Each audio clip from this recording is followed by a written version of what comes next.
নমস্কার বন্ধুরা, রকমারি রান্না বান্নায় আপনাদের সবাইকে অনেক অনেক স্বাগত। আমি আজ রান্না করব গঙ্গার জ্যান্ত রিঠা মাছের কারি। তো চলুন বন্ধুরা, দেখে নেওয়া যাক আমার এই ভিডিওটিতে আমি কিভাবে রিঠা মাছের কারি রান্না করি। রিঠা মাছের কারি রান্না করার জন্য প্রথমে আমি নিয়ে নিয়েছি রিঠা মাছ। এখানে 8 পিস আমি দাগার পিস নিয়েছি, আপনারা অন্যান্য পিস চাইলেও নিতে পারেন। আমি আপনাদের একবার দেখিয়ে দিই বন্ধুরা, ছালটা দেখুন কত মোটা হয়। রিঠা মাছের ছালটা খেতে খুব সুস্বাদু। মাছটা আমি কেটে পরিষ্কার করে ধুয়ে নিয়েছি। এবার আমি মাছটা ম্যারিনেট করে নেব। ম্যারিনেশনের জন্য প্রথমে আমি দিয়ে দিচ্ছি 1 চামচ লবণ, 1 চামচ হলুদ,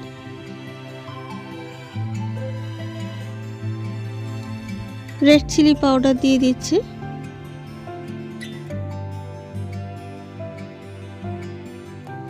আর দিয়ে দিচ্ছি 1/2 টিস্পুন রসুন বাটা।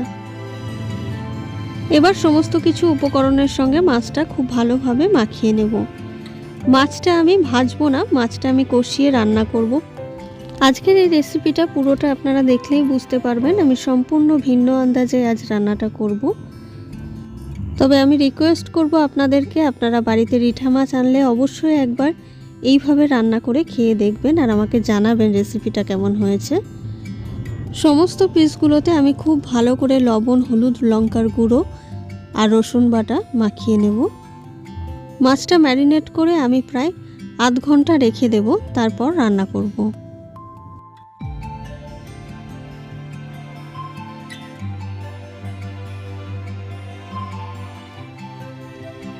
মাছটা ম্যারিনেট করা হয়ে গেছে। মাছ ম্যারিনেট করে রেখেছি, আধ ঘন্টা হয়ে গেছে। এবার আমি ফ্লেম অন করে কড়াই বসিয়ে দিয়েছি। কড়াইটা গরম হয়ে গেছে। এবার আমি দিয়ে দিচ্ছি পরিমাণ মতো সর্ষের তেল। তেলটা খুব ভালো করে গরম করে নেব। তেল গরম হয়ে গেছে। এবার আমি দিয়ে দিলাম টুকরো করে কেটে রাখা আলু। এখানে আমি 2টো মিডিয়াম সাইজের আলু ছোট ছোট টুকরো করে কেটে নিয়েছিলাম। আলুটা আমি হালকা ব্রাউন করে ফ্রাই করে নেব।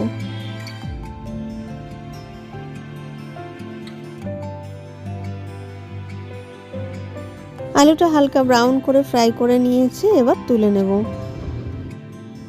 এক্সট্রা তেলটা খুব ভালো করে ছেঁকে নিয়ে আলুটা তুলব।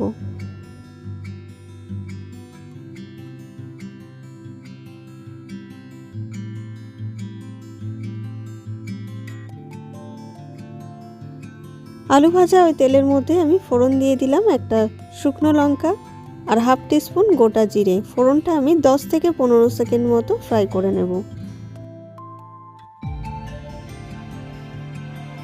ফোড়নটা ফ্রাই করা হয়ে গেছে। এবার দিয়ে দিলাম পেঁয়াজ কুচি। এখানে আমি একটা মিডিয়াম সাইজের পেঁয়াজ কুচিয়ে নিয়েছিলাম। পেঁয়াজটা মিডিয়াম ফ্লেমে হালকা ব্রাউন করে ফ্রাই করে নেব।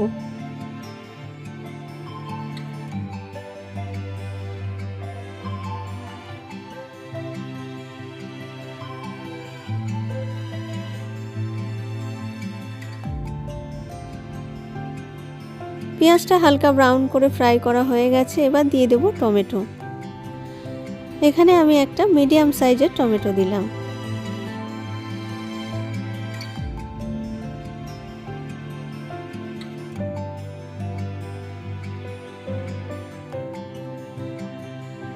টমেটো সফট হয়ে গেছে। এবার আমি দিয়ে দেব কিছু বাটা মশলা। এখানে আমি কি বাটা মশলা নিয়েছি আপনাদের বলে দিচ্ছি। প্রথমে আমি নিয়ে নিয়েছি এখানে আদা রসুন বাটা, জিরে বাটা, আর নিয়ে নিয়েছি শুকনো লঙ্কা আর গোলমরিচ একসঙ্গে বাটা। এই মশলাগুলো এবার আমি দিয়ে দেব।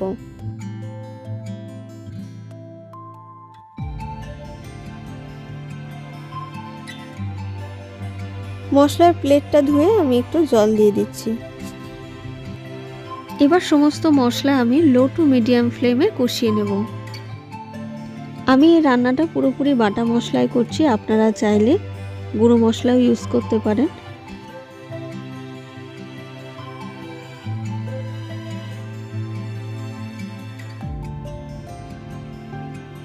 পরিমাণ মতো হলুদ দিয়ে দিলাম।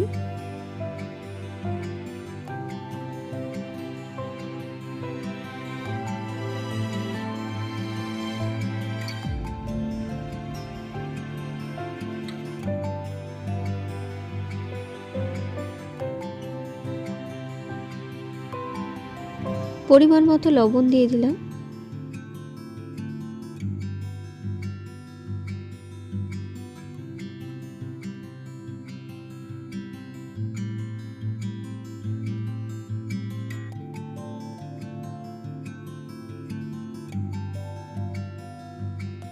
মশলাটা আমি খুব ভালো করে কষিয়ে নিয়েছি, মশলা থেকে তেল ছাড়তে শুরু করে দিয়েছে।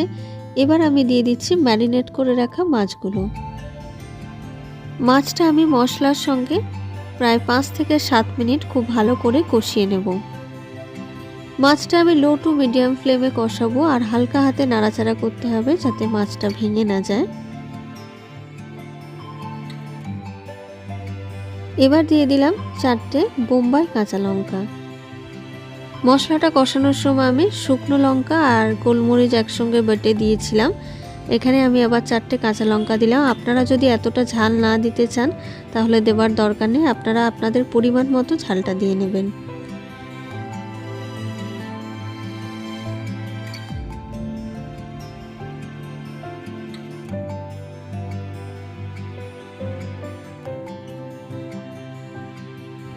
মাছটা আমি প্রায় 5 মিনিট কষিয়ে নিয়েছি।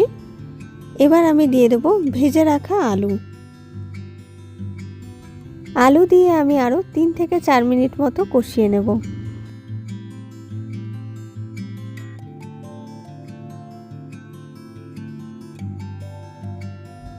মশলা কষানো থেকে মাছ আলু কষানো সমস্ত প্রসেসটাই আমি করব লো টু মিডিয়াম ফ্লেমে।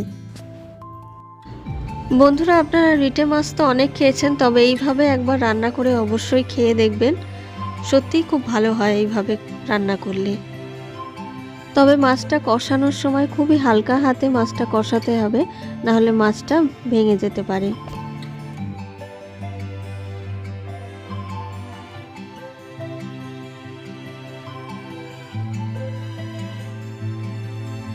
আলু দেবার পর আমি প্রায় আরও 4 মিনিট মতো কষিয়ে নিয়েছি।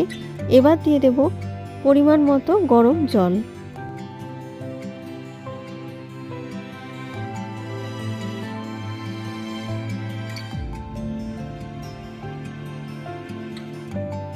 জল দেবার পর আমি ফ্লেমটা হাই করে দিয়েছি। এবার জলটা ফুটে ওঠা পর্যন্ত অপেক্ষা করব। তরকারিটা হাই ফ্লেমে আমি 2 মিনিট ফুটিয়ে নিয়েছি। এবার ফ্লেমটা মিডিয়ামে করে দিলাম। মিডিয়াম ফ্লেমে আমি আরও 7 থেকে 8 মিনিট ফুটিয়ে নেব। মিডিয়াম ফ্লেমে আমি আরও 8 মিনিট মতো ফুটিয়ে নিয়েছি। এবার আমি দিয়ে দিচ্ছি বাটা গরম মশলা। আপনারা এখানে গরম মশলার গুঁড়োও দিতে পারেন। গরম মশলা দেবার পর আমি আর খুব বেশি সময় ফোটাবো না, 30 সেকেন্ড ফুটিয়ে আমি ফ্লেমটা অফ করে দেব। এই রেসিপির গ্রেভিটা ঠিক হলে খেতে বেশি সুস্বাদু হয়, সেই জন্য আপনারা চেষ্টা করবেন এই রান্নাটা বাটা মশলাতেই করার। রেডি হয়ে গেল আমার আজকের রেসিপি গঙ্গার জ্যান্ত রিঠা মাছের কারি। এবার আমি ফ্লেম অফ করে দেব। বন্ধুরা, আপনারা তো দেখলেন আমি কিভাবে রান্নাটা করলাম। আপনারা অবশ্যই একবার রিঠা মাছ এইভাবে রান্না করে দেখবেন কেমন হয় রেসিপিটা, আর আমাকে কমেন্ট বক্সে কমেন্ট করে জানাবেন রিঠা মাছের এই রেসিপি আপনাদের কেমন লাগলো। ভিডিওটা ভালো লাগলে অবশ্যই লাইক আর শেয়ার করতে ভুলবেন না, আর আমার চ্যানেলটিকে সাবস্ক্রাইব করে আমার পাশে থাকবেন। পাশে থাকা বেল বাটনটি প্রেস করে দেবেন সবার আগে আমার ভিডিওর নোটিফিকেশন পাওয়ার জন্য। ফিরে আসবো আবার একটা নতুন রেসিপির ভিডিও নিয়ে। আপনারা ভালো থাকবেন, সুস্থ থাকবেন। নমস্কার।